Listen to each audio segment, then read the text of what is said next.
Este es mi rap bronco, sonido Bronx tronco. Van por ahí imitando a mi yonko, subidos al mismo columpio del que se cayó. Se abrió la cabeza y lo vio, golpes letales como filas de queta demasiado largas. Me quedé pasadito, estoy haciendo un mito del tontito. Devoras mi hip hop como un niño gusanitos. Así, a puñados gordos, mola que te cagas. Ir por ahí con las largas sin miedo a nada, hasta que las cosas pasan y las casas se hunden. Gritos rebotando en las paredes, ecos en mi cráneo agrietado. Veo quedades entre mares de lágrimas por no saber amarte con cuidado. Abracé con pasión todo lo malo que tenías contigo y me vi perdido en momentos que no deseo al peor enemigo. Perdí la cuenta de tanto suelto y olvidé lo bien que estaba en tu placenta, refugio del mundo. Afuera todo es rudo y crudo, la sonrisa de un niño solo es el refugio del miedo que le da todo.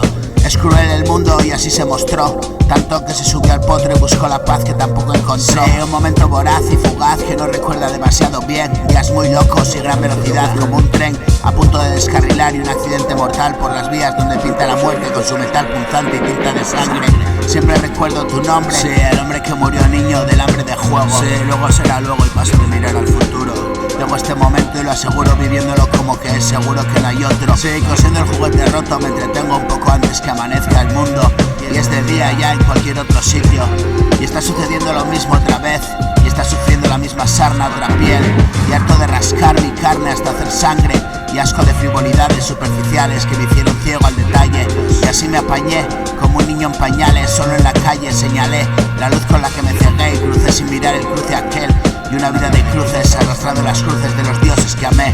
Demonios disfrazados, ángeles negros y vuelos de aviones de papel que acaban en el suelo, arrastrados por el aire y quién sabe dónde, quemados por la lluvia ácida y añicos y polvo al final que alguien respira y sin saber que una vida se va con él por el torrente sanguíneo que se hace carretera otra vez y bombea un corazón extraño, la vida muerta como combustible quemando en un motor lejano que ruge sin saber cómo ni por qué.